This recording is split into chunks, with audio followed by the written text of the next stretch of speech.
Ներողություն շատ սպասեցիք մինչև եկա հասա։ Սիրելի ուժեղ Էջմիածնի ժողովուրդ։ Իմ ամենաառաջին նախադասությունը այս թիմի որպես անդամ եղել է։ Միթե կա ավելի ծանր տեսարան, քան տեսնել, թե ինչպես է հայ հոգևորականը շարականով փորձում պաշտպանել հայ առաքելական Սուրբ եկեղեցին հայ ոստիկանից։ Եվ այդ օրվանից հետո շատ ջրեր են անցել, բայց մեր պայքարը հանուն մեր ինքնության, հանուն հայ առաքելական Սուրբ եկեղեցու շարունակվում է։ Մենք տեսել ենք, թե ինչպես է հայ մեծանուն բարերարը Սամվել Կարապետյանը ամիսներ շարունակ անազատության մեջ,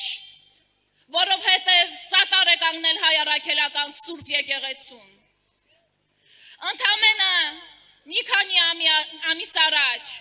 մենք ամբողջ կուսակցությամբ, ամբողջ թիմով այստեղ, այս բակում էինք, և ես նայում էի այն խաչին ու մտածում, այս ինչ է կատարվում, չէի կարողանում ընկալել, թե ինչ է կատարվում, որովհետև հայ հասարակության պառակտումը մարմնավորվում էր հենց այդ օրը այդտեղ, որովհետև մենք հայերս եկել էինք պաշտպանելու մեր եկեղեցին, մեր կաթողիկոսին, իսկ մյուս կողմում նրանք էին, նրանք, ովքեր մեզ հետ չէին, նրանք, ում մենք մերժելու ենք հունիսի 7-ին։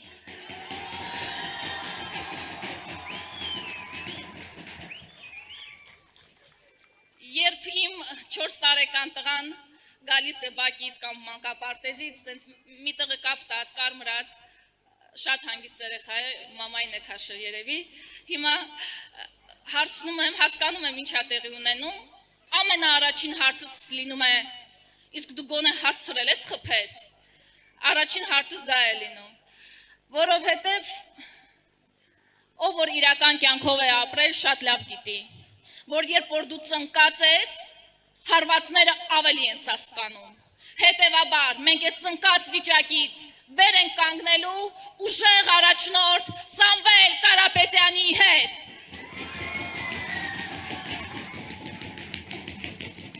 Սիրելի ժողովուրդ, մենք կարող ենք անընդհատ դժգոհությունների մի այսպես ցուցակ կազմել, հերթով գնալ, բայց հասկանում ենք, որ ամենաճիշտ ճանապարհը ընտրությունների գնալն է, որովհետև ընտրություններով մենք տեր ենք կանգնելու Հայաստանին, հայկական Հայաստանին, որ մեր հազարամյա Հայաստանը մնա հայկական, որ 300,000 ադրբեջանցի չգա այստեղ, որովհետև մենք ուզում ենք ապրել մեր երկրում։ Եկեք այսօր այստեղ բոլորս միասին որոշենք, որ մենք մնում ենք Հայաստանում, ընտանիք ենք կազմում Հայաստանում և զարգացնում ենք մեր Հայաստանը։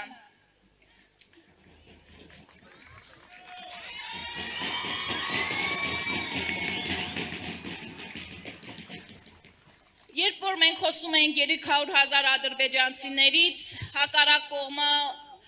չէր խոսում, հերքում էր, ու վերջերս փոքրիկ խմբակի ղեկավարը ասում է, ես երաշխավորում եմ, այդպիսի հարց չկա։ Մի հատ հասկանանք էլի, հետո բա երաշխավորում, որ այն մարդը, ով որ երաշխավորում էր, որ Սյունիքով ճանապարհ չի տալու, այն մարդը, որ երաշխավորում էր, որ Ջերմուկից մի քանի շաբաթից ադրբեջանցիները գնալու են, թե այն մարդը, որ երաշխավորում էր Արցախի անկախությունը եւ վերջում հայաթափվում է Արցախը ու ինքը լռություն է պահում։ Մենք քեզ երկրորդ շանսը չենք տալու, որովհետեւ ես քեզ ու ինձ նման շատերը չեն ներում քեզ ու քեզ երկրորդ շանսը չեն տալիս։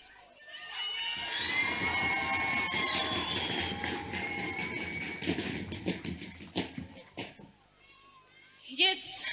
այստեղ կանգնած չեմ կարող նաև չհիշել մի մարդու, ով որ 1 տարի է մեր բոլորիս խաչը կրում է անազատության մեջ։ Մի մարդ, ով որ այնպիսի շարժում արեց, որ արթնացրեց մեր հոգու մեր Տառապանքից քարացած հոգիներում հավատը։ Բագրատ arczepiskopos Գալստանյանի մասին եմ ուզում խոսել։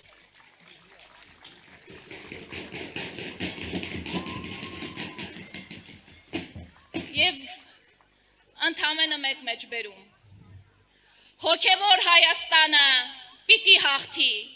Ոգու թռիչքը, ոգու վերելքը, մեր ինքնության գիտակցումը պիտի հաղթի։ Հոգևոր Հայաստանը, որտեղ տիրում է